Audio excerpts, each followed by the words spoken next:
How did this small YouTube channel make $24,000 in 7 days if this one with millions of subscribers is going broke?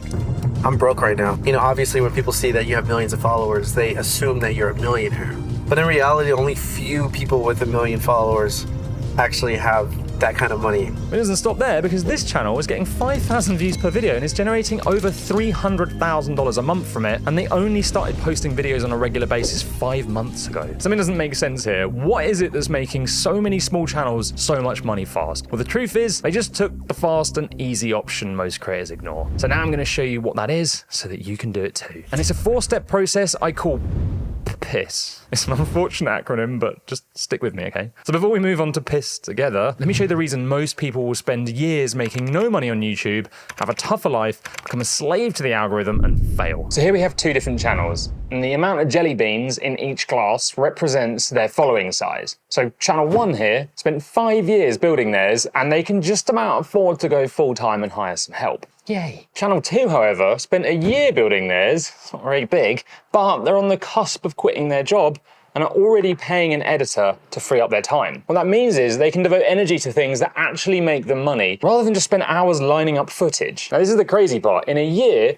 Channel 2 will be making 10 times more than Channel 1 as a result of this. But why? Well, let's just say both of these guys are in the same niche, the self-help niche. It's a very big one. Channel 1 went out looking to build the biggest audience they possibly could. So what they did was make videos that appealed to as many people as they could by covering a lot of different topics. So one video was about productivity, and the next was about why you're not happy in life, and the next was about getting out of a rut, all in the chase of monster views. Channel 2, on the other hand, asked themselves, who can I serve better than anyone else with my skill set and experience? And then who wants this type of content? And then they only focused on that. And what that meant was they only made videos to help people overcome, say, being more productive by creating simple systems in their life, and that's it. But how does that make Channel 2 more money though? Each of these delicious jelly beans, which I keep eating, this was full when we started, is a different color. And these colours represent a different problem that the viewers have. Channel 1 has such a general audience, their viewers all have different big problems that they are slightly more interested in solving than others. Channel 2, however, only makes content to solve one big specific problem. And what that means is everyone watching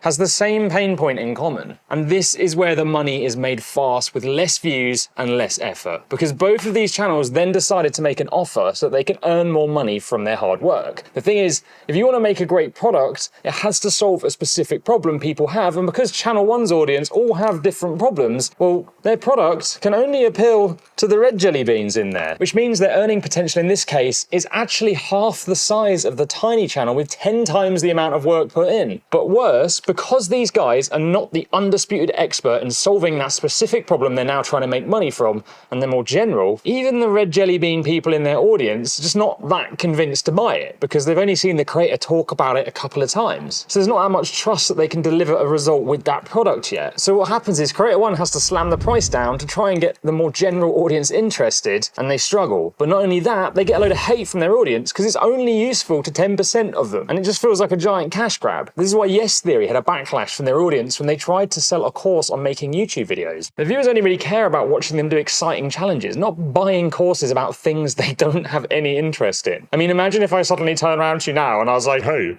pay me $20 and I'll give you a haircut. The math don't math. Meanwhile, Creator 2, who's only focused on one big problem, is charging 10 times more and getting 10 times the signups because their entire audience knows and trusts them for solving their biggest problem already. But not only that, because Channel 2 has spent so long trying to solve one big problem with their free content, they're much better at teaching people how to overcome it too. So their paid product is 100 times better than this channel's one. This means they get a ton of testimonials, they get great results and happy customers, and they make more sales because of that. And the best thing about this for Channel 2 is they're not trying to compete with the best creators in the world for mass views on general topics. So they can spend less time making videos but still go a very long way. I mean, Will's channel here literally has no editing and he's doing 300 grand a month. So how do you get started making money in this way? Well, let's look at the P in PISS, so you can start to work this out for yourself. And I've actually been talking about this whole way through the video. So the first thing you need to do is find a big problem you have expertise in solving.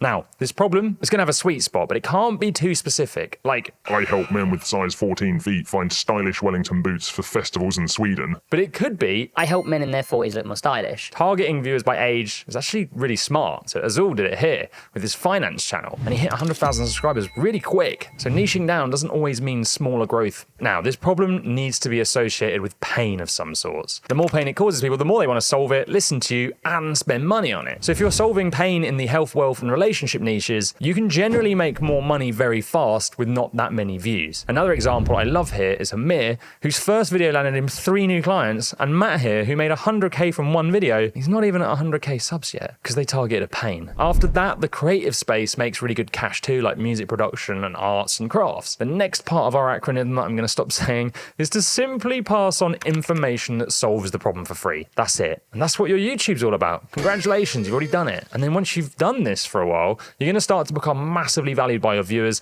and they'll trust you and want to support you, and you'll just have an epic amount of goodwill built up, which is key for your sales. This is when you then create a solution to that problem which you charge for. That could be a one-to-one call, a small course, a big course, a cohort, a mastermind. There's a ton of options out there, but just keep it simple to start with and work up. And then you just need to make sure it solves a big problem in a specific way to give a very specific result. This is the key formula, because your audience will see it and go, That's exactly what I need. Take my money. and then what happens is sales explode. Now, I'm not going to go into how to position an offer. I would recommend reading Hormozi's first book because he simplifies this a ton. It's a great place to start for anyone who's new to this. And then after that, you can technically just stop and move on to the last part of piss.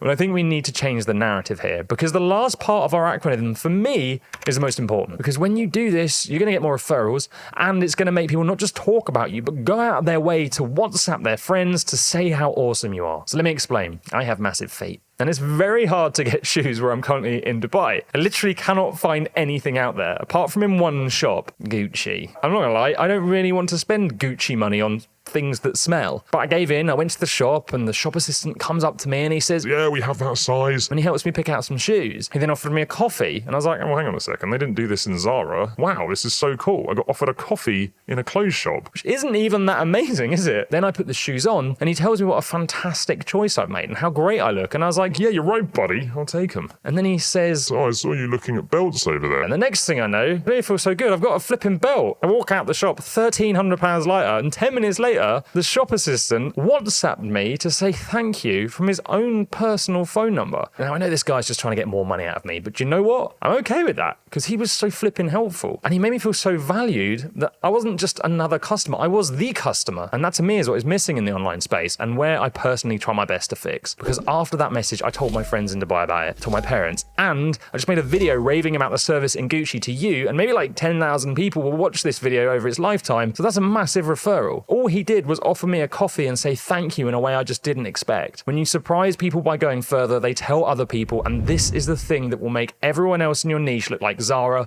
whilst you look like Gucci. But how do you provide an extra service? Well, here's a few things I've done to give you an example. I once sent handwritten letters to thank people for buying my digital product.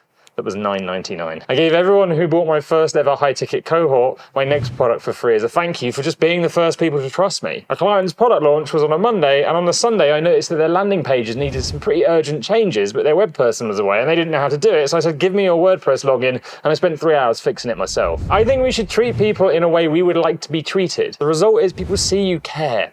And that makes them feel special. And the online space is not known for that. And somehow it seems to get away with it too. So if you want to make money fast on YouTube, forget being famous, carve out your own space, become known for solving a specific problem, and it really does make your life 10 times easier. The thing is, what product do you make to generate cash so that you can piss? Well, the good news is it's not actually that hard. And this video here will teach you exactly how to do it.